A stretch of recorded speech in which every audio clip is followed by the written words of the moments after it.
People TV big breaking. വെള്ളാപ്പള്ളിയെ പുറത്താക്കാൻ ശാശ്വതീകാനന്ദ തീരുമാനിച്ചിരുന്നുവെന്ന പുതിയ വെളിപ്പെടുത്തൽ. SNDP ഡയറക്ടർ ബോർഡ് അംഗമായിരുന്ന ഡോക്ടർ വിജയന്റേതാണ് വെളിപ്പെടുത്തൽ. വെള്ളാപ്പള്ളിയുടെ സാമ്പത്തിക ക്രമക്കേട് ശാശ്വതീകാനന്ദയ്ക്ക് ബോധ്യപ്പെട്ടിരുന്നു. അധികാരം പിടിച്ചെടുക്കാൻ വെള്ളാപ്പള്ളി ശ്രമിച്ചിരുന്നതായും ശാശ്വതീകാനന്ദ മനസ്സിലാക്കിയിരുന്നു. റിട്ടയർഡ് ജസ്റ്റിസ് സുകുമാരനെ SNDP പ്രസിഡന്റാക്കുവാനും വക്കം പുരുഷോത്തമനെ ജനറൽ സെക്രട്ടറി ആക്കാനുമായിരുന്നു ശാശ്വതീകാനന്ദ ശ്രമിച്ചിരുന്നത് എന്നുമാണ് വെളിപ്പെടുത്തൽ. 1982 മുതൽ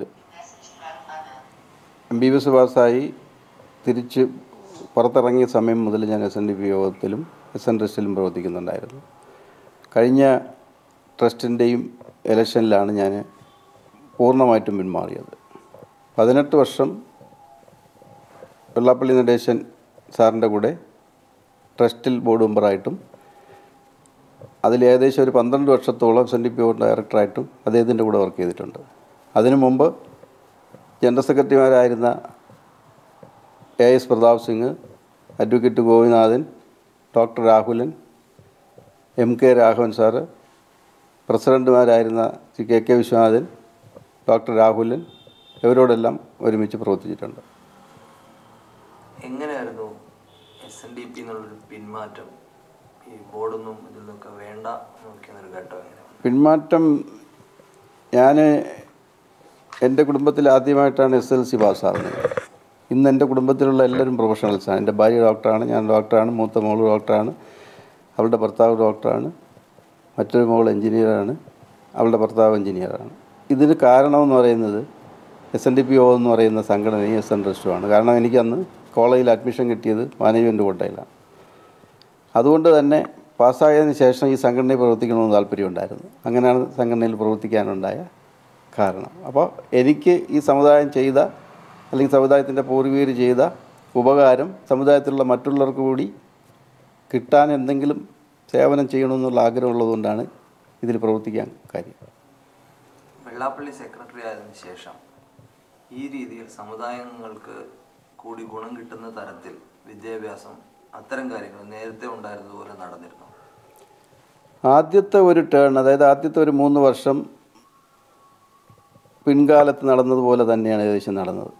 കാരണം മുൻ സെക്രട്ടറി ആയിരുന്ന രാഘവൻ വക്കീലിൻ്റെ അനുയായികളായിരുന്നു അന്ന് സംഘടനയിലെ ട്രസ്റ്റ് ബോർഡിലും എക്സിക്യൂട്ടീവിലെല്ലാം ഉണ്ടായിരുന്നത്. പക്ഷെ കാലക്രമേണ അങ്ങനെയുള്ള ആളുകൾ ഒഴിവാക്കപ്പെടുകയും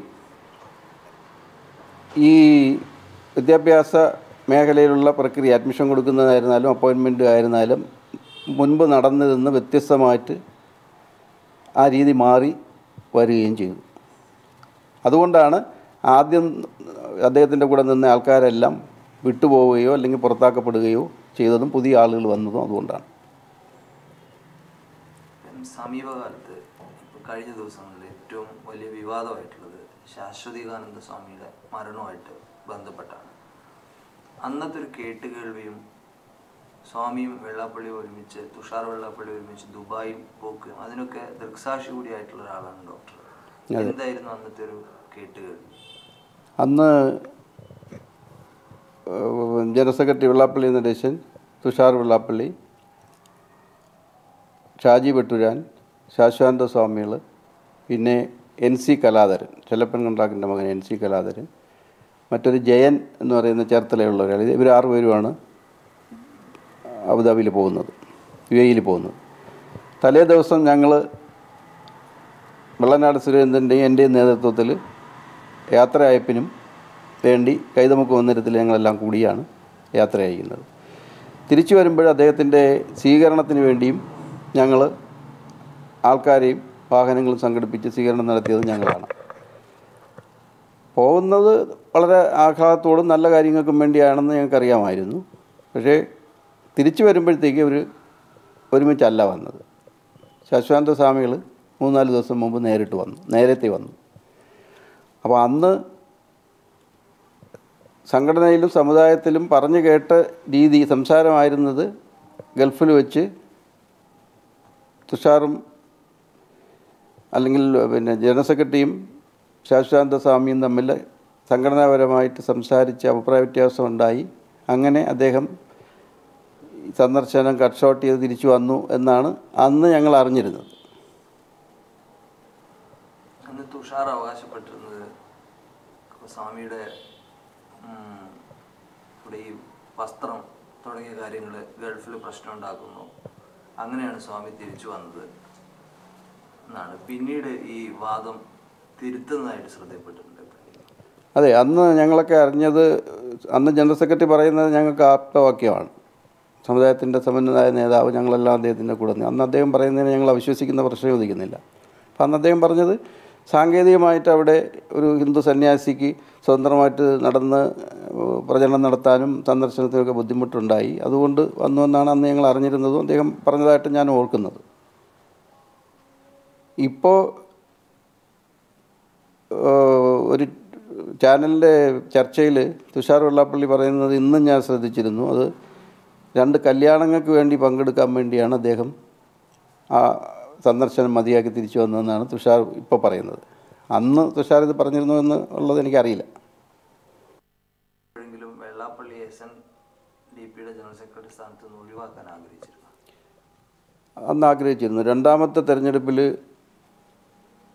വെള്ളാപ്പള്ളി ജനറൽ സെക്രട്ടറി പദത്തിലേക്കും പ്രസിഡന്റ് സ്ഥാനത്തേക്കും ഇദ്ദേഹം വെള്ളാപ്പള്ളി വരാതിരിക്കാൻ, അന്ന് അദ്ദേഹം അജയ്യനായ ജനറൽ സെക്രട്ടറി ആയിട്ട് നിൽക്കുന്ന സമയമാണ്, വരാതിരിക്കാൻ ശാശ്വതാനന്ദ സ്വാമികൾ ശ്രമിച്ചിട്ടുണ്ട്.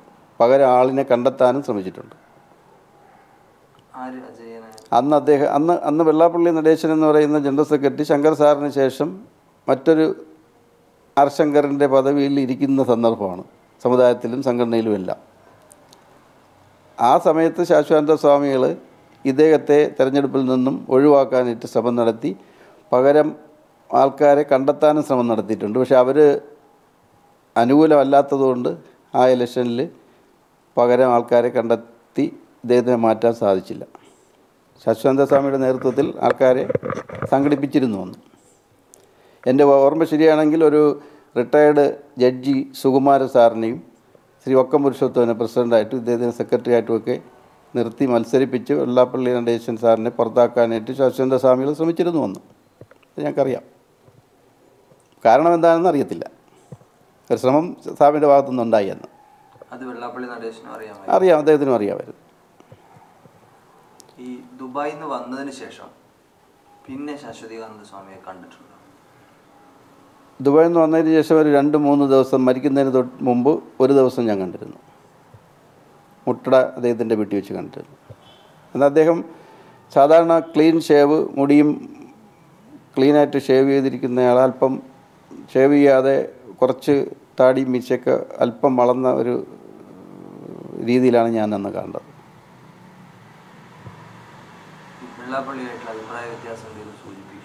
ഇല്ല, എന്നോട് അദ്ദേഹം അഭിപ്രായ വ്യത്യാസത്തിൻ്റെ കാര്യമോ അല്ലെങ്കിൽ അവിടെ വെച്ച് നടന്ന സംഭവങ്ങളുടെ കാര്യമോ എന്നോട് സൂചിപ്പിച്ചിട്ടില്ല. പക്ഷേ മറ്റു പലരോടും പറഞ്ഞതായിട്ട് ഇപ്പോൾ അന്നും കേൾക്കുന്നുണ്ട്, ഇന്നും കേൾക്കുന്നുണ്ട്. എന്നോട് അദ്ദേഹം ഒന്നും പറഞ്ഞിട്ടില്ല. എന്നോടെല്ലാം സംസാരിക്കുന്ന കൂട്ടത്തിലായിരുന്നു. എന്നോടൊന്നും പ്രത്യേകിച്ച് പറഞ്ഞിട്ടില്ല. ഈ SNDP യോഗത്തിൻ്റെ ഇപ്പം കണക്കുകളുമായി ബന്ധപ്പെട്ട് ശാശ്വതാനന്ദ സ്വാമിക്ക് എന്തെങ്കിലും സംശയങ്ങളുണ്ടായിരുന്നു? അല്ല, അന്ന് അദ്ദേഹം ശാശ്വതാനന്ദ സ്വാമി ജീവിച്ചിരിക്കുന്ന കാലഘട്ടത്തിൽ SNDPയുടെയും SNSൻ്റെയും ഏകദേശം നല്ലൊരു കൺട്രോളും ഒരു നിയന്ത്രണവും ശാശ്വതാനന്ദ സ്വാമിയുടെ കയ്യിലായിരുന്നു. സ്ഥാനാർത്ഥികളെ, ഭാരവാഹികളെ നിശ്ചയിക്കുന്ന കാര്യത്തിലായിരുന്നാലും ഈ കണക്ക്. ഏറ്റവും പുതിയ വെളിപ്പെടുത്തലാണ് SNDP ഡയറക്ടർ ബോർഡ് മെമ്പറായിരുന്ന ഡോക്ടർ സോമനാണ് വെളിപ്പെടുത്തൽ നടത്തിയിരിക്കുന്നത്. അതായത് ഡോക്ടർ വിജയനാണ് വെളിപ്പെടുത്തൽ നടത്തിയിരിക്കുന്നത്. വൈരാഗ്യത്തിന് കാരണം സാമ്പത്തിക ക്രമക്കേടുകൾ കണ്ടുപിടിച്ചതാണ്. അതുകൊണ്ട് തന്നെ ശാശ്വതാനന്ദ വെള്ളാപ്പള്ളി നടേശനെ പുറത്താക്കാൻ ശ്രമിച്ചിരുന്നു എന്നതാണ് അതിൻ്റെ രത്ന ചുരുക്കം. ഇതിനുള്ള പകപോക്കലായിരുന്നു, വൈരാഗ്യം തീർക്കലായിരുന്നു കൊലപാതകം എന്നാണ് അദ്ദേഹം പറഞ്ഞു വയ്ക്കുന്നത്. സജേഷ് ന്യൂസ് റൂമിൽ നിന്ന് ചേരുന്നുണ്ട്. സജേഷ്, ഇക്കാര്യത്തിൽ ഏറ്റവും പുതിയ വെളിപ്പെടുത്തലാണ്. ഈ അടുത്ത കാലത്ത് വരെ വളരെ സജീവമായി SNDP യോഗവുമായി സംഘടനയുമായി ബന്ധപ്പെട്ട് പ്രവർത്തിച്ച വ്യക്തി കൂടിയാണ് ഡോക്ടർ വിജയൻ. എന്തൊക്കെയാണ് അദ്ദേഹം പറയുന്നത്? തീർച്ചയായും 23 വർഷം SNDP ഡയറക്ടർ ബോർഡ് അംഗമായിരുന്നു ഇപ്പോൾ നമ്മളോട് സംസാരിച്ച ഡോക്ടർ വിജയൻ. അതോടൊപ്പം തന്നെ 18 വർഷം SN ട്രസ്റ്റിലെ അംഗമായിരുന്നു. വെള്ളാപ്പള്ളി ഉൾപ്പെടെ 4 ജനറൽ സെക്രട്ടറിമാരോടൊത്ത് പ്രവർത്തിച്ച പാരമ്പര്യവും ഡോക്ടർ വിജയനുണ്ട്. MK രാഘവൻ, പ്രതാപ് സിംഗ്, ഡോക്ടർ രാഹുലൻ തുടങ്ങിയ 5ഓളം ജനറൽ സെക്രട്ടറിമാരുടെ കൂടെ ഡോക്ടർ വിജയൻ പ്രവർത്തിച്ചിരുന്നു. 2002 വെള്ളാപ്പള്ളിയുടെ പോക്കിൽ വലിയ അഭിപ്രായ വ്യത്യാസം തോന്നുകയും നടത്തുകയും സ്വയം പുറത്തു പോരുകയും ചെയ്തിട്ടുള്ള ആൾ കൂടിയാണ് ഡോക്ടർ വിജയൻ. വിജയനാണ് ഇപ്പോൾ നിർണായകമായ ചില വെളിപ്പെടുത്തലുകൾ നടത്തുന്നത്. ദുബായ് യാത്രയ്ക്ക് മുൻപ് തന്നെ വെള്ളാപ്പള്ളിയെ ജനറൽ സെക്രട്ടറി സ്ഥാനത്ത് നിന്ന് മാറ്റാൻ ശാശ്വതികാനന്ദ സ്വാമി തീരുമാനിച്ചിരുന്നു. അന്ന് SNDPയുടെ ജനറൽ കൗൺസിലിലും SNDPയിലും SNDPയുടെ സാമ്പത്തിക കാര്യങ്ങളിലുമെല്ലാം നിർണായക സ്വാധീനം ശാശ്വതികാനന്ദയ്ക്ക് ഉണ്ടായിരുന്നു. ഇതിൽ മാറ്റം വരുത്താനും അധികാര കേന്ദ്രമായി മാറാനും വെള്ളാപ്പള്ളി നടത്തുന്ന ശ്രമങ്ങൾ ശാശ്വതികാനന്ദ സ്വാമിക്ക് ബോധ്യപ്പെടുകയും ചെയ്തിരുന്നു. ഈ അഭിപ്രായ വ്യത്യാസം ഗൾഫിൽ വെച്ച് രൂക്ഷമാവുകയും ശാശ്വതികാനന്ദ സ്വാമി പെട്ടെന്ന് തിരിച്ചു പോരുകയുമായിരുന്നു. അതോടൊപ്പം തന്നെ ഡോക്ടർ വിജയൻ പറഞ്ഞിട്ടുള്ള നിർണായകമായ കാര്യം, ഈ ഗൾഫിൽ നിന്നുള്ള തിരിച്ചുവരവിനെ കുറിച്ച് അന്ന് SNDP വിശദീകരിച്ച കാര്യങ്ങളല്ല ഇപ്പോൾ പറയുന്നത്. രണ്ട് തരത്തിലുള്ള വിശദീകരണമാണ് SNDP നേതാവായിട്ടുള്ള തുഷാർ വെള്ളാപ്പള്ളി നടത്തുന്നത്. അന്ന് ഗൾഫിൽ കാഷായ വസ്ത്രവും മറ്റുമായി നടക്കുന്നതിന് ബുദ്ധിമുട്ടുണ്ടായിരുന്നു, അതുകൊണ്ടാണ് സ്വാമി പെട്ടെന്ന് തിരിച്ചു വന്നതെന്ന വിശദീകരണമായിരുന്നു അന്ന് SNDPയുടെ ഡയറക്ടർ ബോർഡ് അംഗങ്ങളോട് തുഷാർ വെള്ളാപ്പള്ളിയും പറഞ്ഞിരുന്നത്. എന്നാൽ ഇപ്പോൾ കഴിഞ്ഞ ദിവസത്തെ ചാനൽ ചർച്ചകളിൽ തുഷാർ വെള്ളാപ്പള്ളി പറയുന്നു, സ്വാമിക്ക് പെട്ടെന്ന് 2 കല്യാണങ്ങളിൽ കേരളത്തിൽ പങ്കെടുക്കേണ്ടതുണ്ടായിരുന്നു, അതുകൊണ്ടാണ് തിരികെ വന്നത് എന്ന വിശദീകരണമാണ് നൽകുന്നത്. രണ്ട് തരത്തിലുള്ള ഈ വിശദീകരണത്തിൽ ദുരൂഹതയുണ്ട്. അതോടൊപ്പം തന്നെ അധികാര സ്ഥാനത്ത് നിന്ന് വെള്ളാപ്പള്ളിയെ മാറ്റുന്നതിന് ശാശ്വതികാനന്ദ സ്വാമി ശ്രമിച്ചിരുന്നു. അത് വെള്ളാപ്പള്ളി നടത്തിയ സാമ്പത്തിക ക്രമക്കേടുകളെക്കുറിച്ച് ബോധ്യപ്പെട്ടതുകൊണ്ടാണ്. അതോടൊപ്പം തന്നെ അധികാരം പിടിച്ചടക്കുന്നതിനുള്ള ശ്രമം വെള്ളാപ്പള്ളി നടത്തിയിരുന്നു. മുൻപ് അംഗങ്ങൾക്ക് സമുദായത്തിൻ്റെ കോളേജുകളിൽ ഉൾപ്പെടെ സൗജന്യമായി പ്രവേശനം നൽകിയിരുന്നു. അക്കാര്യത്തിലെല്ലാം വെള്ളാപ്പള്ളി ഇടപെട്ട് തുടങ്ങുകയും പണം വാങ്ങുകയും ചെയ്തിരുന്നു. ഇത് ശാശ്വതികാനന്ദ സ്വാമിക്ക് ബോധ്യപ്പെട്ടിരുന്നു. അതിൻ്റെ അടിസ്ഥാനത്തിൽ കൂടിയാണ് വെള്ളാപ്പള്ളിയെ മാറ്റുകയും പകരം മറ്റു പലരെയും ശാശ്വതികാനന്ദ സ്വാമി ഇക്കാര്യത്തിലേക്ക് സമീപിക്കുകയും ആലോചിക്കുകയും ചെയ്തിരുന്നു. വക്കം പുരുഷോത്തമൻ, റിട്ടയർഡ് ജസ്റ്റിസ് സുകുമാരൻ തുടങ്ങിയവരുടെ പേരുകളാണ് ഡോക്ടർ വിജയൻ പറഞ്ഞത്. അവരുമായി ആലോചന നടത്തിയിരുന്നു. ഈ കാര്യം വെള്ളാപ്പള്ളി അറിയുകയും ചെയ്തു. ഗൾഫിൽ നിന്ന് തിരിച്ചെത്തിയതിനു ശേഷം പിന്നീട് സ്വാമിയെ വളരെ ഖിന്നനായാണ് കാണാൻ കഴിഞ്ഞത്. അതിനുശേഷമായിരുന്നു സ്വാമിയുടെ മരണം സംഭവിക്കുന്ന നിർണായക വെളിപ്പെടുത്തലാണ് ഡോക്ടർ വിജയൻ ഇപ്പോൾ നടത്തിയിട്ടുള്ളത്. ശാശ്വതികാനന്ദ സ്വാമിയുമായും വെള്ളാപ്പള്ളിയുമായും അടുത്ത ബന്ധം പുലർത്തിയിരുന്ന ആൾ കൂടിയാണ് ഡോക്ടർ വിജയൻ. അരുൺ, ഇപ്പോഴും SNDPയുമായി സജീവ ബന്ധം നിലവിൽ അദ്ദേഹം പുലർത്തുന്നുണ്ട്. സംഘടനയ്ക്കുള്ളിലെ കാര്യങ്ങൾ വളരെ സജീവമായി അറിയാവുന്ന വ്യക്തി കൂടിയാണ്. നേരത്തെ SNDP യോഗം ഇക്കാര്യത്തിൽ സ്വീകരിച്ച പല സമീപനങ്ങൾ വിഴുങ്ങുകയോ ആ നിലപാടുകൾ തിരുത്തി പറയുകയോ ചെയ്തിട്ടുണ്ട്. അന്ന് CBI അന്വേഷണത്തെ നഖശികാന്തം SNDP യോഗം എതിർത്തിരുന്നു. വെള്ളാപ്പള്ളി നടേശൻ എതിർത്തിരുന്നു, തുഷാർ വെള്ളാപ്പള്ളി എതിർത്തിരുന്നു. നിലവിൽ അവർ തന്നെ ആവശ്യപ്പെടുന്ന ഒരു സാഹചര്യം. അന്ന് പറഞ്ഞ കാര്യങ്ങളല്ല നിലവിൽ പറയുന്നത്. കല്യാണത്തിന് പോകാൻ വേണ്ടിയിട്ടാണ് അദ്ദേഹം അബുദാബിയിൽ നിന്ന് തിരിച്ചു വന്നത് എന്നടക്കം പരസ്പര വൈരുദ്ധ്യമായ ഒരുപാട് കാര്യങ്ങൾ പറയുന്നുണ്ട്. ഷാജി വെട്ടൂരാൻ അടക്കം നേരത്തെ നമ്മോട് സൂചിപ്പിച്ചതും ഇതേ കാര്യങ്ങൾ തന്നെയാണ്. ആരോപണങ്ങൾ ബലപ്പെടുന്ന ഒരു സാഹചര്യം നിലവിൽ ഉണ്ടാകുന്നുണ്ടോ? തീർച്ചയായും അരുൺ, ശാശ്വതികാനന്ദ സ്വാമിയും വെള്ളാപ്പള്ളിയും തമ്മിലുള്ള അഭിപ്രായ വ്യത്യാസങ്ങൾ വളരെ കൃത്യമായി തന്നെ പുറത്തേക്ക് വരികയാണ്. ഗൾഫിൽ വെച്ച് ഈ അഭിപ്രായ വ്യത്യാസം രൂക്ഷമാകുകയും ചെയ്തു. ഗൾഫിൽ നിന്നുള്ള സ്വാമിയുടെ പെട്ടെന്നുള്ള തിരിച്ചുപോക്ക് അരുൺ സൂചിപ്പിച്ചതുപോലെ അക്കാര്യത്തിൽ ഇന്നലെ SNDP നേതാവായിട്ടുള്ള തുഷാർ വെള്ളാപ്പള്ളി പീപ്പിളിൽ തന്നെ നടത്തിയ വിശദീകരണം സ്വാമിക്ക് കേരളത്തിൽ അടിയന്തരമായ 2 കല്യാണങ്ങളിൽ പങ്കെടുക്കാനുണ്ടെന്ന് അറിയിച്ചുകൊണ്ട് തിരിച്ചു പോരുകയായിരുന്നു എന്നാണ്. എന്നാൽ അന്ന് SNDP ഡയറക്ടർ ബോർഡ് അംഗം കൂടിയായ വിജയൻ ഉൾപ്പെടെയുള്ള ആളുകളോട് വെള്ളാപ്പള്ളിയും തുഷാർ വെള്ളാപ്പള്ളിയും പറഞ്ഞിരുന്നത് കാഷായ വസ്ത്രവും ധരിച്ച് ഗൾഫിൽ നടക്കുന്നത് വലിയ ബുദ്ധിമുട്ടുണ്ടാക്കി, അതുകൊണ്ടാണ് സ്വാമി തിരിച്ചു പോകുന്നതെന്നാണ്. ഇത്തരത്തിൽ 2 വിശദീകരണങ്ങൾ നടക്കുന്നു. അതോടൊപ്പം തന്നെ ആ കാലങ്ങളിൽ വെള്ളാപ്പള്ളി നിയമനങ്ങളിൽ ഉൾപ്പെടെയുള്ള കാര്യങ്ങളിൽ ഇടപെട്ട് തുടങ്ങിയിരുന്നു. ജനറൽ സെക്രട്ടറി എന്ന നിലയിൽ ശാശ്വതികാനന്ദയ്ക്ക് കൃത്യമായ സ്വാധീനം SNDP യോഗത്തിൽ ഉണ്ടായിരുന്നെങ്കിലും വെള്ളാപ്പള്ളി അധികാര കേന്ദ്രമാകാൻ നടത്തുന്ന ശ്രമം അപ്പോഴേ ആരംഭിച്ചിരുന്നു. അത് ശാശ്വതികാനന്ദ സ്വാമി മനസ്സിലാക്കുകയും ചെയ്തു. അതോടൊപ്പം തന്നെ ഈ സമുദായങ്ങൾക്ക് സൗജന്യമായി മാനേജ്മെൻറ്റ് കോട്ടയിൽ ഉൾപ്പെടെ നടത്തിയിരുന്ന പ്രവേശനങ്ങൾ എല്ലാം SNDP ജനറൽ സെക്രട്ടറി സ്ഥാനത്തേക്ക് വെള്ളാപ്പള്ളി നടേശൻ എത്തിയതോടുകൂടി ഇല്ലാതായി തുടങ്ങി. ഇക്കാര്യങ്ങളിലെല്ലാം സ്വാമിക്ക് കടുത്ത അഭിപ്രായ വ്യത്യാസം ഉണ്ടായിരുന്നു. ഗൾഫിൽ വെച്ച് അത് രൂക്ഷമാവുകയും തിരിച്ചു പോരുകയുമായിരുന്നു എന്ന വിശദീകരണമാണ് ഡോക്ടർ വിജയൻ ഇപ്പോൾ നടത്തുന്നത്. അരുൺ, സജേഷ്, തിരുവിതാംകൂറിലെ പ്രത്യേകിച്ച് മധ്യ തിരുവിതാംകൂറിലെ നിർണായകമായ 32 ശാഖകളുടെ സ്വാധീനം, പിന്തുണ ശാശ്വതികാനന്ദ സ്വാമികൾക്കുണ്ടായിരുന്നു. ഇത് വലിയ അളവിൽ വെള്ളാപ്പള്ളി നടേശനെ അസ്വസ്ഥനാക്കിയിരുന്നു. കാരണം യോഗത്തിൻ്റെ കടിഞ്ഞാൺ പിടിച്ചെടുക്കണമെങ്കിൽ ഇത് നിർണായകമായിരുന്നു മലബാറിനെ അപേക്ഷിച്ച്.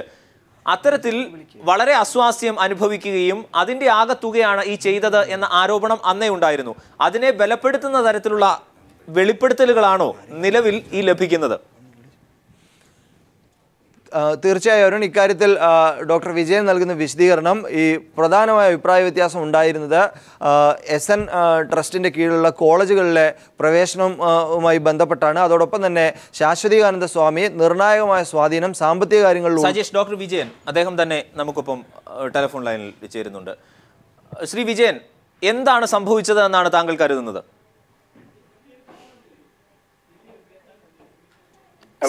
ശ്രീ വിജയൻ, കേൾക്കാമോ? എന്താണ് സംഭവിച്ചത് എന്നാണ് താങ്കൾ കരുതുന്നത്? എന്താണ് സംഭവിച്ചതെന്ന് വഴി നിങ്ങൾ എന്താ ഉദ്ദേശിക്കുന്നത്? അതായത് ശാശ്വതീകാനന്ദയുടെ മരണത്തിന് പിന്നിൽ വെള്ളാപ്പള്ളിയാണ് എന്ന ആരോപണം സജീവമാണ്. ഇക്കാര്യത്തിൽ പകപോക്കലായിരുന്നു എന്നതാണ് നിലവിൽ താങ്കളടക്കം പറഞ്ഞത്. അതാണ് ഞാൻ ഉദ്ദേശിച്ചത്. പകപോക്കലാണ് എന്നുള്ളൊരു വാക്ക് ഞാൻ ഉപയോഗിച്ചിട്ടില്ല. അന്ന് എനിക്കറിയാമായിരുന്നത് ശാശ്വതാനന്ദ സ്വാമിയും യോഗം ജനറൽ സെക്രട്ടറി വെള്ളാപ്പള്ളി നടേശനും തമ്മിൽ സംഘടനാപരമായിട്ട് അഭിപ്രായ വ്യത്യാസം ഉണ്ടായിരുന്നു എന്നുള്ളത് എനിക്കറിയാം.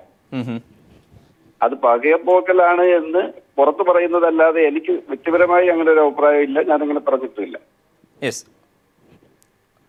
അതായത് ഇദ്ദേഹത്തിന്റെ സാമ്പത്തിക ക്രമക്കേടുകൾ ശാശ്വതീകാനന്ദ സ്വാമിക്ക് അറിയാമായിരുന്നോ? ആ അവസരത്തില് SNDP ജനറൽ സെക്രട്ടറിയുടെ ഭാഗത്തു നിന്ന് സാമ്പത്തിക ക്രമക്കേടുകളൊന്നും ഉണ്ടായതായി എനിക്കറിയില്ല. പക്ഷെ സാമ്പത്തികവും ഉൾപ്പെടെ സംഘടനാപരമായ കാര്യങ്ങളിൽ ശാശ്വതാനന്ദ സ്വാമികൾ അദ്ദേഹത്തെ നിയന്ത്രിച്ചിരുന്നു. അത് അദ്ദേഹത്തിന്റെ സംഘടനാപരമായ മുന്നോട്ട് പോക്കിന് തടസ്സമുണ്ടായിരുന്നു എന്ന് എനിക്കറിയാം. ഈ അധികാരം പിടിച്ചെടുക്കാൻ അധികാര കേന്ദ്രമായി വെള്ളാപ്പള്ളി മാറാൻ ശ്രമിച്ചിരുന്നു അന്ന്? അത് അന്നത്തെ അവസ്ഥയിൽ അദ്ദേഹത്തിന് അധികാരം പിടിച്ചു നിർത്തുന്നതിന് വേണ്ടി പ്രത്യേകിച്ചൊന്നും ചെയ്യേണ്ട കാര്യമില്ല. അന്ന് അദ്ദേഹം അജയനായിരുന്നു. ഈഴവ സമുദായത്തിന്റെ 100% ആൾക്കാരും സംഘടനാ പ്രവർത്തകരും അദ്ദേഹത്തോടൊപ്പം ഉണ്ടായിരുന്നു. അതുകൊണ്ട് അന്ന് അദ്ദേഹത്തിന് അത് പിടിച്ചു നിർത്താൻ വേണ്ടി ഒന്നും ചെയ്യേണ്ടിയുള്ളതായിട്ട് എനിക്ക് തോന്നുന്നില്ല. ഞാൻ അദ്ദേഹത്തിന്റെ കൂടെ അന്ന് ആത്മാർത്ഥമായിട്ടും പ്രവർത്തിച്ചിരുന്ന ഒരാളാണ്. പക്ഷേ പിന്നീട് വരുന്ന സംഘടനാ പ്രവർത്തന കാലഘട്ടങ്ങളിൽ ആ സംഘടനാ പ്രവർത്തന ശൈലി മാറിയതുകൊണ്ടാണ് അദ്ദേഹത്തോട് കൂടെ നിന്ന് ഞങ്ങളെ പോലുള്ള പലർക്കും പിന്നോട്ട് പോകേണ്ടി വന്നത്. അതുകൊണ്ട് അന്ന് അദ്ദേഹത്തിന് ഈ സംഘടനയിൽ നിലനിൽപ്പിന് വേണ്ടി എന്തെങ്കിലും ചെയ്യേണ്ടിയിരുന്നു എന്ന് എനിക്ക് തോന്നുന്നില്ല. കാരണം അന്ന് അദ്ദേഹം അജയനായിരുന്നു. അത് നിങ്ങൾ ഉൾപ്പെടെ കേരളത്തിലുള്ള ജനങ്ങൾക്കെല്ലാം ബോധ്യപ്പെട്ട ഒരു കാര്യമായിരുന്നു. അത് ശാശ്വതാനന്ദ സ്വാമി അല്ല, അതിനേക്കാൾ ശക്തരായ ആര് ശ്രമിച്ചാലും അന്ന് അദ്ദേഹത്തെ അവിടെ നിന്ന് മാറ്റാൻ സാധിക്കുമെന്ന് എനിക്ക് തോന്നുന്നില്ല, സാധിക്കുമായിരുന്നു എന്ന് ഞാൻ ചിന്തിക്കുന്നില്ല. ഈ ഗൾഫിൽ വെച്ച് ശാശ്വതീകാനന്ദ സ്വാമികൾക്ക് മർദ്ദനമേറ്റിരുന്നു എന്നുള്ളത് വസ്തുതയാണോ? മർദ്ദനമേറ്റിരുന്നു എന്ന് ഞാൻ കേട്ടിരുന്നില്ല. സംഘടനാപരമായ ചർച്ചയിൽ അഭിപ്രായ വ്യത്യാസം ഉണ്ടായിരുന്നു എന്ന് ഞാൻ മനസ്സിലാക്കിയിട്ടുണ്ട്. അത് ഞാൻ നേരിട്ടും അല്ലാതെയും എനിക്കറിയാം. പക്ഷെ അദ്ദേഹത്തിന് മർദ്ദനമേറ്റിരുന്നു എന്നുള്ളത് ചിലർ പറയുന്നുണ്ട്. അത് വിശ്വസനീയമായ കേന്ദ്രങ്ങളിൽ നിന്നുള്ള അറിവാണോ? താങ്കൾ സംഘടനയുമായി സജീവ ബന്ധം പുലർത്തിയിരുന്ന ആളായിരുന്നല്ലോ. അതെ, കൂടെ പോയതിലുള്ള ചില ആളുകളാണ്. അദ്ദേഹത്തിന്റെ ഏറ്റവും അടുത്ത അനുയായികളായ ആൾക്കാരാണ് കൂടെ പോയിരുന്നത്. ആ കൂടെ പോയിരുന്ന ആള് തന്നെ ഇപ്പൊ പറയുന്നുണ്ട്. ഡോക്ടർ വിജയൻ, ഇക്കാര്യത്തിൽ ഏത് ഘട്ടത്തിലാണ് ശാശ്വതീകാനന്ദ സ്വാമി വെള്ളാപ്പള്ളിയെ ഈ സെക്രട്ടറി സ്ഥാനത്ത് നിന്ന് മാറ്റാൻ തീരുമാനിച്ചതും അത്തരത്തിലുള്ള ആലോചനകൾ നടത്തിയതും? അത് ആദ്യത്തെ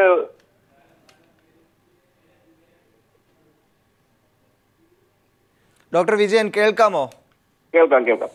ആദ്യത്തെ ടേണില് ജനറൽ സെക്രട്ടറി ആയി വെള്ളാപ്പള്ളി നടേശനും പിന്നെ ഒരു ടീം മുന്നിൽ കൊണ്ടുവന്നത് തന്നെ ശാശ്വതാനന്ദ സ്വാമികളായിരുന്നു. ഒരു ടേൺ കഴിയുമ്പോഴത്തേക്ക് ശാശ്വതാനന്ദ സ്വാമികള് അദ്ദേഹത്തിന്റെ അനുയായികളായ കൂടെ ആൾക്കാരെ സംഘടനയുടെ തലപ്പത്ത് കൊണ്ടുവരാനായിട്ട് ശാശ്വതാനന്ദ സ്വാമിക്ക് ആഗ്രഹം ഉണ്ടായിരുന്നു. പക്ഷെ അത് വെള്ളാപ്പള്ളി നടേശൻ സാറിന് സംഘടനാപരമായിട്ട് പ്രവർത്തനത്തിൽ ബുദ്ധിമുട്ടുണ്ടാവുമെന്ന് മനസ്സിലാക്കി അദ്ദേഹത്തിന് അതിൽ അഭിപ്രായ വ്യത്യാസവും ഉണ്ടായിരുന്നു. അതാണ് പിൻകാലത്ത് അവർ തമ്മിലുള്ള അഭിപ്രായ വ്യത്യാസമായി മാറിയതെന്നാണ് എനിക്ക് ഉള്ള അറിവ്. ഈ അഭിപ്രായ വ്യത്യാസത്തിന്റെ ഘട്ടത്തിൽ കൂടി ആയിരുന്നോ അന്നത്തെ ഗൾഫ് യാത്ര? അതെ.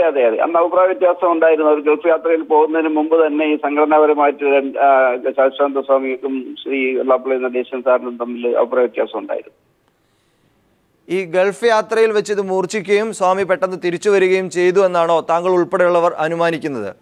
അതെ, സംഘടനാപരമായ കാര്യങ്ങളിൽ അഭിപ്രായ വ്യത്യാസത്തെ തുടർന്നാണ് വന്നതെന്നാണ് അന്ന് ഞാൻ അറിഞ്ഞിരുന്നതും ഇപ്പോഴും അറിയുന്നതും അന്ന് കൂടെ ഉണ്ടായിരുന്നവർ പറയുന്നതും അങ്ങനെയാണ്. ഈ ഗൾഫിൽ നിന്ന് തിരികെ എത്തി എത്ര സമയത്തിനുള്ളിലാണ് സ്വാമിയുടെ അസ്വാഭാവിക മരണം സംഭവിക്കുന്നത്? വളരെ വ്യക്തമായിട്ടും ദിവസങ്ങൾ ഞാൻ ഓർക്കുന്നില്ലെങ്കിലും ഒരു മാസത്തിനകമാണെന്ന് തോന്നുന്നു. അന്ന് എന്തായിരുന്നു അതിനെക്കുറിച്ച് SNDP ഡയറക്ടർ ബോർഡ് അംഗങ്ങൾ ഉൾപ്പെടെയുള്ള SNDPയുടെ ഉന്നതരായ നേതാക്കൾക്കിടയിലുണ്ടായിട്ടുള്ള സംസാരം എങ്ങനെയായിരുന്നു? രണ്ടഭിപ്രായം ഒന്നുണ്ടായിരുന്നു. ഒന്ന് സ്വാഭാവിക മരണമാണെന്നും മറ്റൊന്ന് ആരോ അദ്ദേഹത്തെ അപകടപ്പെടുത്തിയതാണെന്നുള്ള രണ്ട് സംസാരം സമുദായ അംഗങ്ങളുടെ ഇടയിലും സംഘടനയിലുള്ള നേതാക്കളുടെ ഇടയിലും ഉണ്ടായിരുന്നു. എന്തായിരുന്നു വെള്ളാപ്പള്ളിയുടെ അഭിപ്രായം?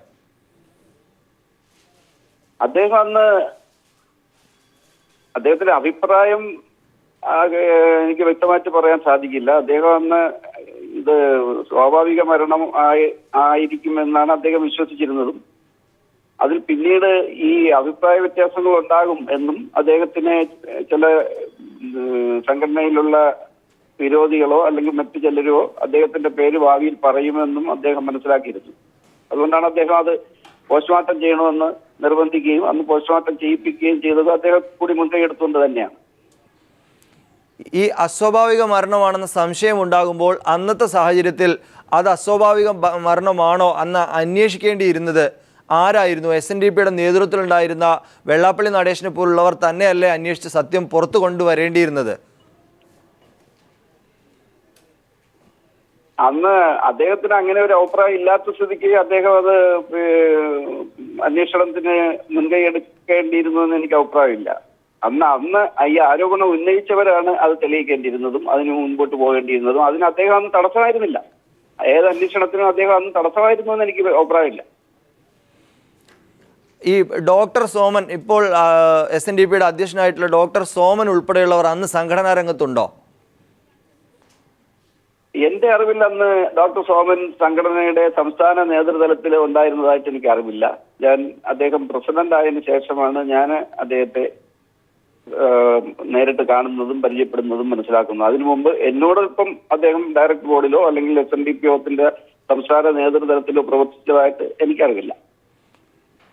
അങ്ങ് 23 വർഷം SNDPയുടെ ഡയറക്ടർ ബോർഡ് അംഗമായിരുന്നു. SN ട്രസ്റ്റിൽ വളരെ വർഷം പ്രവർത്തിച്ചിരുന്നു. ഒട്ടേറെ ജനറൽ സെക്രട്ടറിമാർക്കൊപ്പം പ്രവർത്തിച്ചിട്ടുണ്ട്. എന്താണ് SNDPയിൽ നിന്ന് പിന്മാറിയ സാഹചര്യം? എന്താണ് പിന്മാറുന്നതിനുള്ള കാരണം? പിന്മാറുന്നതിനുള്ള കാരണം ഞാൻ സ്ഥാനമാനങ്ങൾക്ക് വേണ്ടി SNDPയിൽ പ്രവർത്തിച്ചിരുന്ന ആളല്ല. MK രാഘവൻ സാറിന്റെയും KK വിശ്വനാഥ് സാറിന്റെയും പ്രതാപ് സിംഗിന്റെയും കാലത്ത് വളരെ ഉന്നത പദവികൾ എനിക്ക് വാഗ്ദാനം ചെയ്തെങ്കിലും അത് ഞാൻ വേണ്ടെന്ന് വെച്ച ആളായിരുന്നു. സമുദായത്തിന്റെ അംഗങ്ങൾക്ക് ഈ സംഘടന കൊണ്ട് എന്തെങ്കിലും നേട്ടം ഉണ്ടാകണമെന്നുള്ള ഉദ്ദേശത്തോടു കൂടിയാണ് ഞാൻ പ്രവർത്തിച്ചിരുന്നത്. അത് ശ്രീ വെള്ളാപ്പള്ളി നടേശൻ സെക്രട്ടറി ആയിട്ട് വരുമ്പോൾ ഞങ്ങൾക്ക് വളരെ ഞാനുൾപ്പെടെ അന്നുണ്ടായിരുന്ന പലർക്കും വളരെ പ്രത്യാശയും വളരെ സന്തോഷവും വളരെ പ്രതീക്ഷയും ഉണ്ടായിരുന്നു. പക്ഷെ കാലക്രമേണ തുടക്കത്തിൽ അദ്ദേഹം ആ രീതിയിൽ തന്നെയാണ് പ്രവർത്തിച്ചിരുന്നത്. പക്ഷെ വർഷങ്ങൾ മുമ്പോട്ട് പോകുന്തോറും അദ്ദേഹത്തിന്റെ പ്രവർത്തന ശൈലിയിൽ വ്യത്യാസം ഉണ്ടാകുകയും അഭിപ്രായ വ്യത്യാസമുള്ള ആളുകളെ അകറ്റി നിർത്തുകയും അദ്ദേഹത്തോടൊപ്പം എന്ത് പറഞ്ഞാലും അനുസരിക്കുന്ന ആൾക്കാരെ ഉൾക്കൊള്ളിക്കുകയും ചെയ്തതാണ് ഒരു കാര്യം. രണ്ടാമത് എനിക്ക് അദ്ദേഹത്തോട് അഭിപ്രായ വ്യത്യാസം ഉണ്ടാവാനുള്ള കാരണം സ്വാശ്രയ മേഖലയിലെ മെഡിക്കൽ കോളേജ്, എഞ്ചിനീയറിംഗ് കോളേജുകൾ അനുവദിച്ചപ്പോൾ അന്ന് അത് SNDPയുടെയോ SN ട്രസ്റ്റിന്റെ കീഴിൽ ഒരു സ്ഥാപനമെങ്കിലും തുടങ്ങുന്നതിന് അദ്ദേഹം വിമുഖത കാണിച്ചിരുന്നു. അത് യാഥാർത്ഥ്യമാണെന്നുള്ളതിന് തെളിവ് ഇന്നും SNDP യോഗത്തിന്റെയോ SN ട്രസ്റ്റിന്റെയോ കീഴിൽ ഒരു പ്രൊഫഷണൽ കോളേജുകൾ ഇല്ല എന്നുള്ളത് തന്നെയാണ്. അത് അദ്ദേഹമായിട്ടുള്ള ഒരു അഭിപ്രായ വ്യത്യാസത്തിന് ഇടവന്നിരുന്നു. ഡോക്ടർ വിജയൻ, ഈ രീതിയിൽ പ്രവർത്തിക്കുന്ന ഒരാളാണ് വെള്ളാപ്പള്ളി നടേശൻ എന്ന് സ്വാമി ശാശ്വതീകാനന്ദ മുൻകൂട്ടി കണ്ടിരുന്നോ? അതാണോ ഈ അവർ തമ്മിലുള്ള അഭിപ്രായ വ്യത്യാസത്തിലേക്ക് നീങ്ങിയിരുന്നത്? ശാശ്വതാനന്ദ സ്വാമിക്ക് മരിക്കുന്നതിന് മുമ്പ് സംഘടനാപരമായിട്ട് വെള്ളാപ്പള്ളി നടേശൻ സാറിന്റെ അഭിപ്രായത്തോടും അദ്ദേഹത്തിന്റെ ആശയങ്ങളോടും അഭിപ്രായ വ്യത്യാസം ഉണ്ടായിരുന്നു എന്നുള്ളത് എനിക്കറിയാം. ഈ വെള്ളാപ്പള്ളി നടേശനെ മാറ്റി മറ്റാരെങ്കിലും ജനറൽ സെക്രട്ടറി ആക്കാൻ സ്വാമി ആഗ്രഹിച്ചിരുന്നോ? സ്വാമി ആഗ്രഹിച്ചിരുന്നു. രണ്ടാമത്തെ ടേൺ മുതൽ രണ്ടാമത്തെ തെരഞ്ഞെടുപ്പിൽ അദ്ദേഹം അതിനുവേണ്ടി ശ്രമിക്കുകയും ചെയ്തിരുന്നു. പക്ഷെ അന്ന് അത് സാധിക്കുമായിരുന്നില്ല. എന്തുകൊണ്ടാണ് സാധ്യമാകാതിരുന്നത്? ശാശ്വതികാനന്ദ സ്വാമി ഒരു ഘട്ടത്തിൽ SNDPയുടെ അവസാന വാക്കായിരുന്നു. പൊതുസമൂഹവും കേരളത്തിലെ രാഷ്ട്രീയ നേതാക്കളും ഉൾപ്പെടെ വെള്ളാപ്പള്ളിക്ക് അപ്പുറം ശാശ്വതികാനന്ദ സ്വാമിയായിരുന്നു വാക്കായി ഈഴവ സമുദായത്തിൻ്റെത് കണ്ടിരുന്നത്. എങ്ങനെയാണ് അങ്ങോട്ട് വെള്ളാപ്പള്ളി നടേശൻ എത്തിയത്? എങ്ങനെയാണ് വെള്ളാപ്പള്ളി നടേശൻ അധികാര കേന്ദ്രമായി മാറിയത്? അതിൽ ശാശ്വതികാനന്ദ സ്വാമിക്ക് വളരെ കൃത്യമായ ബോധ്യങ്ങൾ ഉണ്ടായിരുന്നില്ലേ? അത് മറ്റാരുടെയും സഹായം കൊണ്ടോ പ്രേരണ കൊണ്ടോ അല്ല, അദ്ദേഹത്തിന്റെ കഴിവുകൊണ്ട് തന്നെയാണ്. വെള്ളാപ്പള്ളി നടേശൻ ആദ്യകാലങ്ങളിൽ SNDP ജനറൽ സെക്രട്ടറി എന്നുള്ള നിലയിലും ഈഴവ സമുദായത്തിന്റെ നേതാവ് എന്നുള്ള നിലയിലും ഒരു കിരീടം വയ്ക്കാത്ത രാജാവ് തന്നെയായിരുന്നു. അദ്ദേഹത്തിന്റെ പ്രവർത്തനങ്ങളിൽ ഞങ്ങൾക്ക് വളരെയധികം പ്രതീക്ഷയും ഉണ്ടായിരുന്നു. അങ്ങനെയുള്ള നല്ല കാര്യങ്ങൾ അദ്ദേഹം ആദ്യത്തെ ഒരു 5-6 വർഷക്കാലം, ഒരു 10 വർഷത്തോളം കാലം തന്നെ അദ്ദേഹം ചെയ്തിരുന്നതായിട്ട് ഞങ്ങൾക്ക് ബോധ്യമുണ്ട്. അന്ന് ശാശ്വതാനന്ദ സ്വാമി അല്ല, അതിനേക്കാൾ സ്വാധീനമുള്ള ആരെങ്കിലും ശ്രമിച്ചാൽ പോലും അദ്ദേഹത്തെ മാറ്റാൻ പറ്റുമായിരുന്നില്ല. കാരണം അന്ന് കൂടെ പ്രവർത്തിച്ച ആൾക്കാരും സമുദായവും അദ്ദേഹത്തിന്റെ മുന്നിൽ ഞാൻ ഉൾപ്പെടെ അടിയുറച്ചു നിന്നിരുന്നു. അത് സ്വാമിക്കും അറിയാമായിരുന്നു. അതുകൊണ്ടാണ് സ്വാമിയുടെ അന്നത്തെ ശ്രമം വിജയിക്കാതെ പോയത്. ഈ വെള്ളാപ്പള്ളിയെ സ്ഥാനത്ത് നിന്ന് മാറ്റി മറ്റാരൊക്കെയാണ് സ്വാമി അന്ന് പല പ്രമുഖ വ്യക്തികളെയും സ്വാമി സമീപിച്ചതായി അന്ന് തന്നെ കേൾവി ഉണ്ടായിരുന്നു. ആരൊക്കെയായിരുന്നു അന്ന് ശാശ്വതികാനന്ദ സ്വാമി സമീപിച്ചത് ജനറൽ സെക്രട്ടറി സ്ഥാനത്തേക്ക്? സമീപിച്ചോ എന്ന് എനിക്ക് അറിയില്ല. പക്ഷെ ശാശ്വതാനന്ദ സ്വാമി അതിനുവേണ്ടി ശ്രമിച്ചിരുന്നു എന്ന് എനിക്കറിയാം. Shri Vakkom Purushothaman, Shri retired justice Sukumara sir, Shri MK Sanu, അവരെയൊക്കെ സെക്രട്ടറി സ്ഥാനത്തേക്ക് കൊണ്ടുവരണമെന്ന് ശാശ്വതാനന്ദ സ്വാമിക്ക് ആഗ്രഹം ഉണ്ടായിരുന്നു എന്നുള്ളത് എനിക്കറിയാം. ഞാനത് മനസ്സിലാക്കിയിരുന്നു. ഞാനത് അന്ന് ജനറൽ സെക്രട്ടറി വെള്ളാപ്പള്ളി നടേശൻ സാറിനോട് ഞാൻ നേരിട്ട് പറയുകയും ചെയ്തിരുന്നു. എന്തായിരുന്നു വെള്ളാപ്പള്ളിയുടെ ആ ഘട്ടത്തിലെ അഭിപ്രായം? അദ്ദേഹം അന്ന് പ്രത്യേകിച്ച് അഭിപ്രായമല്ല, ഇത് കേട്ടിട്ട് എന്നോട് വളരെ ഉച്ചത്തിൽ ചിരിക്കുകയാണ് ചെയ്തത്. കാരണം അദ്ദേഹത്തിന് ബോധ്യമുണ്ട് അദ്ദേഹത്തെ ആർക്കും മാറ്റാൻ സാധിക്കില്ല. ഈ സ്വാമിയുടെ മരണത്തിന് ശേഷം ഒരാൾ കൂടി സ്വാമിയുടെ സഹചാരിയായിരുന്ന വളരെ വൃദ്ധനായിരുന്ന മറ്റൊരാൾ കൂടി മരിച്ച സംഭവം ഉണ്ടായിട്ടുണ്ടോ? സജേഷ്, ഡോക്ടർ ബിജു രമേശ് അദ്ദേഹം കൂടി നമുക്കിപ്പം നിലവിൽ ടെലിഫോൺ ലൈനിൽ ചേരുന്നുണ്ട്. ഡോക്ടർ ബിജു രമേശ്, വളരെ ഗൗരവതരമായ ആരോപണങ്ങൾ അതിൻ്റെ തുടർച്ചയാണ് നിലവിൽ ഉണ്ടായിക്കൊണ്ടിരിക്കുന്നത്. Doctor Vijayan, SNDP director board മെമ്പറായിരുന്ന വിജയൻ, യഥാർത്ഥത്തിൽ ഈ കൊലയിലേക്ക് നയിച്ചതിൻ്റെ കാരണം അല്ലെങ്കിൽ അങ്ങനെ ആരോപിക്കപ്പെടുന്നത് ഈ സ്ഥാനത്ത് നിന്ന് അദ്ദേഹത്തെ മാറ്റാൻ ശാശ്വതികാനന്ദ സ്വാമി ശ്രമിച്ചിരുന്നു, സാമ്പത്തിക ക്രമക്കേടുകളിൽ സംശയമുണ്ടായിരുന്നു, അതടക്കമുള്ള ആരോപണങ്ങളാണ് ഉന്നയിച്ചിരിക്കുന്നത്. ഡോക്ടർ വിജയൻ, ഈ സാമ്പത്തിക ക്രമക്കേടുകൾ വന്നതോടുകൂടി തന്നെ സ്വാമി വെള്ളാപ്പള്ളിയുമായിട്ട് സംസാരങ്ങളും വിഷയങ്ങളും ഉണ്ടായി തുടങ്ങി, അവസരങ്ങൾ ഉണ്ടായി തുടങ്ങി എന്നുള്ള വസ്തുത ശരിയാണ്. ആ സമയത്ത് വെള്ളാപ്പള്ളിക്കെതിരെ ഒരു ബാക്കിയുള്ള ആൾക്കാരെ എല്ലാം കൂടെ വെള്ളാപ്പള്ളി കുറെ പേരുമായിട്ട് അകലുന്നു. ഈ നേതൃനിരയിൽ നിൽക്കുന്നവരെ തന്നെ പലരെയും മാറ്റുന്നു. കാര്യം അത് വെള്ളാപ്പള്ളിക്ക് കൂടെ നിൽക്കാൻ പിന്നെ അഭിപ്രായങ്ങൾ പറയുന്ന ഡോക്ടർ വിജയൻ പറഞ്ഞാൽ വളരെ ശ്രദ്ധേയമായ കാര്യമാണ്. ആദ്യം വളരെയേറെ നല്ല രീതിയിൽ പ്രവർത്തിച്ച വെള്ളാപ്പള്ളി സമ്പത്ത് കയ്യിലേക്ക് വന്നപ്പോഴത്തേക്ക് സ്വഭാവം മാറി തുടങ്ങി. സമ്പത്ത് കംപ്ലീറ്റ് സ്വന്തം ഇതിലേക്ക് മാറ്റി തുടങ്ങിയപ്പോഴാണ് ഈ പ്രശ്നങ്ങൾ ഉണ്ടായി തുടങ്ങിയത്. അതിന് അഭിപ്രായങ്ങൾ പറയുന്നവരെ മൊത്തം ഈ SNDP യോഗത്തിൽ നിന്ന് മാറ്റി നിർത്തുന്ന ഒരു ഘട്ടം വന്നപ്പോഴാണ് സ്വാമി ഇടപെട്ട് തുടങ്ങിയത്. സ്വാമി സംസാരിക്കാൻ തുടങ്ങി. അവരെല്ലാം കൂടെ സ്വാമി ഒരു പ്ലാറ്റ്ഫോമിൽ കയറ്റുന്നതിലേക്ക് വേണ്ടി ഈഴവ മഹാസഭ എന്ന് പറഞ്ഞ് പണ്ടുണ്ടായിരുന്ന ഒരു സഭയെ തിരിച്ചു സ്വാമി ഉയർത്തിയെടുത്ത് കൊണ്ടുവരായിരുന്നു. സ്വാമി ഇവിടെ നമ്മുടെ വീട്ടിൽ വരികയും അച്ഛനെ കണ്ടിട്ട് അതിന്റെ ഓഫീസ് തുടങ്ങുന്നതിലേക്ക് വേണ്ടി ഒരു ഓഫീസ് സ്പേസ് ആവശ്യപ്പെടുകയും അച്ഛൻ അപ്പം തന്നെ താക്കോൽ എടുത്ത് കൊടുക്കുകയും ചെയ്തു. അപ്പൊ ഇവിടെ ഈഴവ മഹാസഭ തുടങ്ങിയതിനെ പ്രതിഷേധിച്ചുകൊണ്ട് വെള്ളാപ്പള്ളി നടേശൻ എന്നെ വിളിച്ചിട്ട് പറഞ്ഞു അവർക്ക് അവിടെ ഓഫീസ് തുടങ്ങാൻ കൊടുത്തിരിക്കുന്നു, അടിയന്തരമായിട്ട് അത് കൂട്ടാനുള്ള സംവിധാനം ചെയ്യണം എന്ന് പറഞ്ഞ് എന്നോട് വിളിച്ചു പറഞ്ഞു. ഞാൻ അച്ഛനോട് സംസാരിച്ചു പറഞ്ഞു ശാശ്വതികാനന്ദ സ്വാമി നേരിട്ട് വന്ന് ചോദിച്ചിട്ട് സ്വാമിക്കാണ് താക്കോൽ കൊടുത്തത്, അല്ല വേറെ ആർക്കും അല്ല താക്കോൽ കൊടുത്തതെന്ന് പറഞ്ഞു. ഞാൻ വിളിച്ചു പറഞ്ഞു സ്വാമിയാണ് വന്ന് മേടിച്ചത്. അപ്പോൾ അങ്ങനെ ഒരു സംഭവം ഉണ്ടാകുന്നു. അപ്പോൾ തന്നെ സ്വാമിയാണ് അതിന്റെ പിന്നിലെന്ന് വെള്ളാപ്പള്ളി എനിക്കറിയില്ലായിരുന്നു. ഇതിനകത്ത് നടക്കുന്ന ഇന്റേണൽ പൊളിറ്റിക്സ് എന്ന് അറിയില്ലായിരുന്നു. അതുകൊണ്ട് ഞാൻ പറഞ്ഞു സ്വാമി വന്ന് ചോദിച്ചിട്ടാ കൊടുത്തതല്ല ബാക്കി ആർക്കും അല്ല കൊടുത്തതെന്ന് പറഞ്ഞപ്പോൾ അപ്പോൾ തൊട്ടേ അതിനുശേഷമാണ് മനസ്സിലായത് സ്വാമി ഇദ്ദേഹത്തിനെതിരെയുള്ള ആൾക്കാരെ മൊത്തം സംഘടിപ്പിച്ച് അതിൽ നിന്ന് പുറത്താക്കുന്നവർക്ക് മറ്റൊരു പ്ലാറ്റ്ഫോം കൂടി സ്വാമി ഒരുക്കിക്കൊണ്ട് പുതിയ വെള്ളാപ്പള്ളിക്കെതിരെ തിരിച്ച് കരുനീക്കങ്ങളുടെ തുടക്കമായിരുന്നു അന്ന് തുടങ്ങിയത്. പക്ഷേ ഇതിനകത്ത് ഒരു സംശയമുള്ളത്, ഈ ഡോക്ടർ വിജയൻ തന്നെ പറഞ്ഞിട്ടുള്ളത് താൻ അടക്കമുള്ള ശ്രീനാരായണീയർ അന്ന് ഇദ്ദേഹത്തിന് പിന്നിൽ അടിയുറച്ച് വിശ്വസിച്ചിരുന്നതാണ്. അത് ശാശ്വതീകാനന്ദ സ്വാമിക്കും അറിയാം. കാരണം അന്ന് വെള്ളാപ്പള്ളി നടേശൻ ഇന്നത്തെ പോലെ തന്നെ അജയ്യനായിരുന്നു. പിന്നെ എന്തിന് ഇങ്ങനെ ഒരു പക തോന്നേണ്ട കാര്യമുണ്ട്? വഴിയിൽ മുള്ളായി നിൽക്കുന്നതിനെ മാറ്റണം എന്ന ചിന്ത തോന്നേണ്ടതുണ്ട് എന്നാണ് സ്വാഭാവികമായി വരുന്ന ഒരു ചോദ്യം, ഒരു സംശയം. വളരെ വളരെ സിമ്പിളാണ് കാര്യം. പണ്ടൊക്കെ ഈ SN ട്രസ്റ്റിലും SNDPയിലും നിയമനങ്ങൾ കാര്യങ്ങൾ നടക്കുമ്പോൾ ഉണ്ടാകുന്ന പൈസകൾ അതിലെ സംഭാവനയായിട്ട് SNDPയുടെ സംഭാവനയായി കണക്കിൽ കൊണ്ടുവരികയും അത് മറ്റ് കോളേജുകളുടെ മറ്റ് വികസനത്തിന് വേണ്ടി ഉപയോഗിച്ചുകൊണ്ടിരുന്ന കാര്യമായിരുന്നു നമ്മൾ മുൻ കാലഘട്ടങ്ങളിൽ ചെയ്തിരുന്നത്. അവര് അതേ സമയത്ത് തൊട്ട് മുന്നിലുണ്ടായിരുന്ന ഒരു 22 കോടി രൂപ വെള്ളാപ്പള്ളി നടേശന്റെ സൂക്ഷിക്കാൻ വേണ്ടി ഇതുപോലെ സംഭാവന കിട്ടിയത് കൊടുത്തിരുന്ന പൈസ, ആ പൈസ വെള്ളാപ്പള്ളി നടേശൻ മടക്കി തിരിച്ചു കൊടുക്കുന്നില്ല. സംഭാവനയായി സ്വാമി വരവയ്ക്കാൻ പറഞ്ഞിട്ട് വരവയ്ക്കുന്നില്ല. അവിടെ തൊട്ട് തുടങ്ങിയ പ്രശ്നങ്ങൾ. അപ്പൊ ഈ നിയമനങ്ങൾ നടക്കുമ്പോൾ കിട്ടുന്ന സംഭാവനകളും ഇതെല്ലാം തന്നെ അവസാനം സ്വാമി അതിലൊരു വലിയൊരു കരടായി മാറുന്ന ഒരു അവസ്ഥ വന്നു. ഇതിനെ എതിർക്കുന്ന ആൾക്കാരെയാണ് ഇതിൽ നിന്ന് മാറ്റി പോയത്. പുള്ളിയുടെ ആജ്ഞാനവൃത്തികളെയും ജീവനക്കാരെയും ബന്ധുക്കളെയും എല്ലാം അതാത് പോസ്റ്റുകളിൽ വെക്കുകയും ചെയ്തു. അപ്പൊ സ്തുതിഗീതം പാടുന്നവർ മാത്രമേ ഉള്ളൂ. ഞങ്ങളൊക്കെ തന്നെ നെഞ്ചിലേറ്റി കൊണ്ടു നടന്നതാണ് ശ്രീ വെള്ളാപ്പള്ളി നടേശൻ. അദ്ദേഹത്തിന്റെ നമുക്കൊരു നല്ലൊരു നേതാവിനെ കിട്ടി എന്നുള്ള ഒരു സന്തോഷത്തിൽ തന്നെ ഈ ഡോക്ടർ വിജയൻ ഉൾപ്പെടെ ഞാൻ ഉൾപ്പെടെ ഉള്ളവർ കൊണ്ടു നടന്നതാണ്. അവസാനമാണ് മനസ്സിലാവുന്നത് മൊത്തം നമ്മുടെ ഈ കോളേജുകൾ പോലും വിൽക്കുന്ന ഒരു അവസ്ഥയിലേക്ക് എത്തുമെന്നുള്ള കണ്ടീഷൻ എത്തിയപ്പോഴാണ് ഞങ്ങളെല്ലാം ഇത് മൊത്തം ചതിവാണ് നടക്കുന്നതെന്ന് മനസ്സിലായപ്പോഴാണ് ഞങ്ങൾ ആ കൈവിട്ടത്. ഇതിൽ മറ്റൊരു കാര്യം, ഇത് ഏകദേശം 900-ഓളം അഡ്മിഷൻ നിയമനങ്ങൾ നടത്തിയിട്ടുണ്ട്.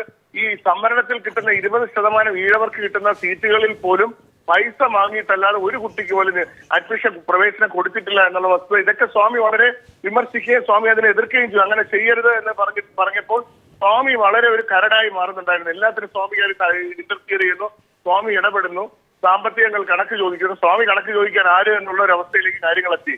അപ്പൊ ഈ കണക്കും ഈ നിയമനങ്ങൾ കിട്ടുന്നത് ഈ കുട്ടികൾക്ക് കൊടുക്കേണ്ട ഫ്രീ ആയിട്ട് വിദ്യാഭ്യാസം ചെയ്യാൻ വേണ്ടി സർക്കാർ അനുവദിച്ചിട്ടുള്ള 20% സീറ്റ് പോലും കൈക്കൂലി വാങ്ങിക്കുന്ന ഒരു അവസ്ഥ വന്നപ്പോഴാണ് സ്വാമി എതിർക്കാൻ തുടങ്ങിയപ്പോൾ സ്വാമി വളരെ അവർക്ക് ഇഷ്ടക്കേട് ഏറ്റവും കൂടുതൽ സ്വാമിയിലേക്കായി. അതിന്റെ ഈ സാമ്പത്തിക ഇടപാടുകളെ കുറിച്ച് സംസാരിച്ച് വെള്ളാപ്പള്ളിയുമായും ബഹറിൽ വെച്ച് തെറ്റുണ്ടായി. അതിനോടനുബന്ധിച്ചാണ് ദുബായിൽ എത്തിയപ്പോൾ സ്വാമിയെ മർദ്ദിക്കുകയുണ്ടായി എന്ന് കേട്ടത്.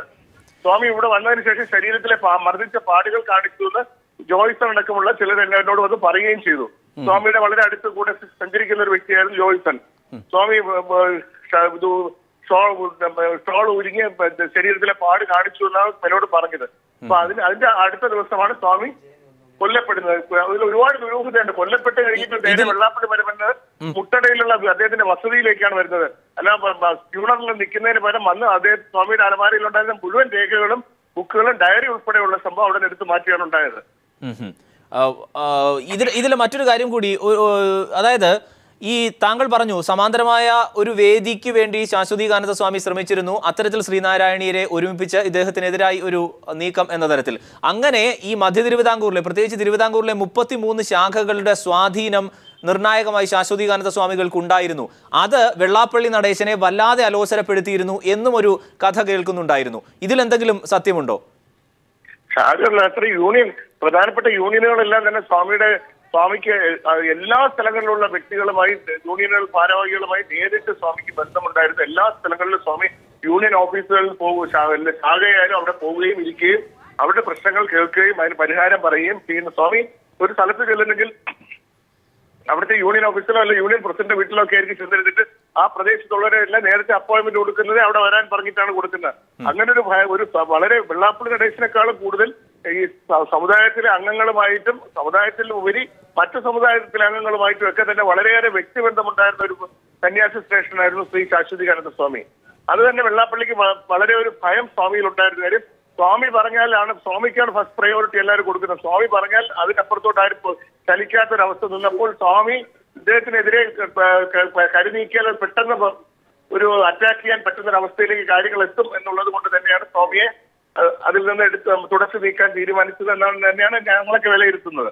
യെസ്, വളരെ നന്ദി ഡോക്ടർ ബിജു രമേശ്. ദയവായി തുടരുക. ഡോക്ടർ വിജയനോട് ഒറ്റ കാര്യം കൂടി, സ്വാശ്രയ കോളേജുകൾ കേരളത്തിൽ തുടങ്ങാൻ തീരുമാനിച്ചിരുന്ന ഘട്ടത്തിൽ AK ആന്റണി SNDPക്കും AK ആന്റണി അങ്ങനെ തീരുമാനിച്ചിരുന്ന ഘട്ടത്തിൽ SNDPയുടെ കീഴിൽ കോളേജുകൾ തുടങ്ങാതെ ശ്രീനാരായണ ട്രസ്റ്റ് എന്ന മറ്റൊരു സംഘടന രൂപീകരിച്ചുകൊണ്ട് ഏത് സാഹചര്യത്തിലാണ് വെള്ളാപ്പള്ളി വിദ്യാഭ്യാസ സ്ഥാപനങ്ങൾ തുടങ്ങിയത്? എന്തുകൊണ്ട് SNDPക്ക് കീഴിൽ തുടങ്ങിയില്ല? ഏകദേശം രൂപം എനിക്ക് മനസ്സിലായി. തുടർന്നോളൂ ശ്രീ വിജയൻ. അതായത് സ്വാശ്രയ കോളേജുകൾ എഞ്ചിനീയറിംഗ് കോളേജ് ആയാലും മെഡിക്കൽ കോളേജ് ആയാലും SNDPയുടെയും SNTSന്റെയും കീഴിൽ സ്ഥാപനങ്ങൾ സ്ഥാപിക്കണമെന്നും നടത്തണമെന്നും അന്നത്തെ ട്രസ്റ്റ് എക്സിക്യൂട്ടീവ് അംഗങ്ങൾക്കും ബോർഡ് മെമ്പർമാർക്കും SNDP ഡയറക്ടർമാർക്കും എല്ലാവർക്കും അഭിപ്രായം ഉണ്ടായിരുന്നു, എല്ലാവർക്കും ആഗ്രഹം ഉണ്ടായിരുന്നു. അത് സ്വാഭാവികമാണ്. പക്ഷെ അന്ന് ജനറൽ സെക്രട്ടറി അതിനോട് യോജിപ്പായിരുന്നില്ല. അദ്ദേഹത്തിൻ്റെതായ അഭിപ്രായം ഒന്നുണ്ടായിരുന്നു. അദ്ദേഹം പറഞ്ഞത് സ്വാശ്രയ കോളേജുകൾ ചവറ് പോലെ വരികയും അവസാനം കുട്ടികളെ കിട്ടാതെ വരികയും നമുക്ക് സമുദായത്തിന് സംഘടനയ്ക്ക് നഷ്ടം ഉണ്ടാവുകയും ചെയ്യും. അതുകൊണ്ട് ഞാൻ അതിനോട് യോജിക്കുന്നില്ല എന്ന് അദ്ദേഹം അഭിപ്രായം പ്രകടിപ്പിച്ചിരുന്നു. അദ്ദേഹത്തിന്റെ അഭിപ്രായം കേട്ടിട്ട് ഭൂരിപക്ഷം ആളുകളും അദ്ദേഹത്തോട് യോജിക്കുകയാണ് അന്ന് ചെയ്തത്. ഇന്ന് പുറത്ത് എതിരായിട്ട് പറയുന്ന പലരും അന്ന് അദ്ദേഹത്തോട് യോജിച്ചവരാണ്. പക്ഷേ SN ട്രസ്റ്റിന്റെ എക്സിക്യൂട്ടീവ് മീറ്റിംഗിൽ അന്ന് എതിരഭിപ്രായം പറഞ്ഞ രണ്ട് വ്യക്തികൾ ഞാനും ചെറുന്നൂർ ജയപ്രകാശും മാത്രമായിരുന്നു. ഞാൻ മെഡിക്കൽ കോളേജിന് വേണ്ടി, ജയപ്രകാശ് എഞ്ചിനീയറിംഗ് കോളേജിന് വേണ്ടി അന്ന് അദ്ദേഹത്തോട് അദ്ദേഹത്തെ അഭിപ്രായത്തെ ഖണ്ഡിച്ചുകൊണ്ട് പറഞ്ഞിരുന്നു. ഡോക്ടർ വിജയൻ, ഒറ്റ കാര്യം, SNDPക്ക് കീഴിൽ മെഡിക്കൽ കോളേജ് തുടങ്ങാതിരിക്കാൻ എന്ത് ന്യായമാണ് അന്ന് വെള്ളാപ്പള്ളി പറഞ്ഞിരുന്നത്? അന്ന് അദ്ദേഹം പറഞ്ഞത് കർണാടകയിലും തമിഴ്നാട്ടിലുമൊക്കെ ട്യൂട്ടോറിയൽ കോളേജ് പോലെ മെഡിക്കൽ കോളേജുകളും എഞ്ചിനീയറിംഗ് കോളേജുകളും ഉണ്ട്. അവർക്ക് കുട്ടികളെ കിട്ടാതെ വിഷമിക്കുന്ന ഈ സമയത്ത് 200 കോടി രൂപയോളം സംഘടനയിൽ ചെലവാക്കി ചെയ്യാൻ നമുക്കിന്ന് അത്ര സാമ്പത്തികവും കയ്യിലില്ല. അങ്ങനെ ചെയ്ത് നഷ്ടം വന്നാൽ സംഘടനയ്ക്ക് അത് നഷ്ടമായി മാറും. അതുകൊണ്ട് അതിനിപ്പം മുതിരണ്ട എന്നാണ് അദ്ദേഹം പറഞ്ഞത്. സംഘടനയ്ക്ക് നഷ്ടമായി മാറും എന്ന് പറഞ്ഞതിന് ശേഷം എങ്ങനെയാണ് വെള്ളാപ്പള്ളിയും കുടുംബങ്ങളും അംഗമായിട്ടുള്ള ശ്രീനാരായണ ട്രസ്റ്റിന്റെ കീഴിൽ ആലുവയിൽ ഒരു മെഡിക്കൽ കോളേജ് ഉണ്ട്, 5 or 6 എഞ്ചിനീയറിംഗ് കോളേജുകളുണ്ട്, ഇതെങ്ങനെ സംഭവിച്ചു? അതിനെക്കുറിച്ച് എനിക്ക് കൂടുതലായിട്ട് പറയാനൊന്നുമില്ല. അത് സ്വാഭാവികമായിട്ടും ചിന്തിച്ചാൽ മനസ്സിലാക്കാനുള്ള കാര്യമേ ഉള്ളൂ. അതിനോട് എനിക്കും വിയോജിപ്പുണ്ട്. അതായത് SNDPയുടെ ജനറൽ സെക്രട്ടറി ആയിട്ട് അദ്ദേഹം ഇരിക്കുമ്പോഴും ട്രസ്റ്റ് സെക്രട്ടറി ആയിട്ട് ഇരിക്കുമ്പോഴും ഇത്രയും കോർപ്പറേറ്റ് മാനേജ്മെന്റ്, വളരെ പ്രശസ്തമായ കോർപ്പറേറ്റ് മാനേജ്മെന്റിന്റെ കീഴിൽ ഒരു എഞ്ചിനീയറിംഗ് കോളേജോ മെഡിക്കൽ കോളേജോ ഉണ്ടാകാൻ സാധിക്കാത്തതിൽ ഒരു സമുദായ അംഗം എന്നുള്ള നിലയിലും സംഘടനാ പ്രവർത്തനം എന്നുള്ള നിലയിലും എനിക്ക് വിയോജിപ്പുണ്ട്, അതിന് പ്രയാസവുമുണ്ട്. അതായത് സമുദായ അംഗങ്ങൾക്ക് ഗുണമുണ്ടാകുന്ന തരത്തിൽ SNDPയുടെ കീഴിൽ കോളേജുകൾ തുടങ്ങുന്നതിനെ എതിർക്കുകയും സ്വന്തം ഒരു ട്രസ്റ്റ് ഉണ്ടാക്കി അതിന്റെ കീഴിൽ കോളേജുകൾ തുടങ്ങുകയുമാണ് വെള്ളാപ്പള്ളി ചെയ്തത്. അതുപോലുള്ള ചില പ്രവൃത്തികൾ അദ്ദേഹത്തിന്റെ ഭാഗത്തുനിന്ന് ഉണ്ടായില്ല എന്ന് എനിക്ക് പറയാൻ സാധിക്കില്ല. അതിനൊക്കെ എനിക്ക് വിയോജിപ്പുണ്ടായിരുന്നു. അതുകൊണ്ട് തന്നെയാണ് ഞാൻ അദ്ദേഹത്തെ പ്രവർത്തനത്തിൽ നിന്നും അദ്ദേഹത്തോട് വിട്ടുനിന്നതും. പക്ഷേ എനിക്ക് വ്യക്തിപരമായി അദ്ദേഹത്തെ 100% കുറ്റക്കാരനാക്കിക്കൊണ്ട് പറയുന്നതിനോട് ഞാൻ യോജിക്കുന്നില്ല. അദ്ദേഹത്തിന് ചില മേന്മകളും ഉണ്ട്. ഡോക്ടർ വിജയൻ, ദയവായി തുടരുക, അതുകൂടി ചർച്ച ചെയ്യേണ്ടതുണ്ട്. ഒപ്പം ബിജു രമേശ് ഉന്നയിച്ച ചില ആരോപണങ്ങൾക്ക് താങ്കളുടേതായ ഒരു മറുപടി കൂടി.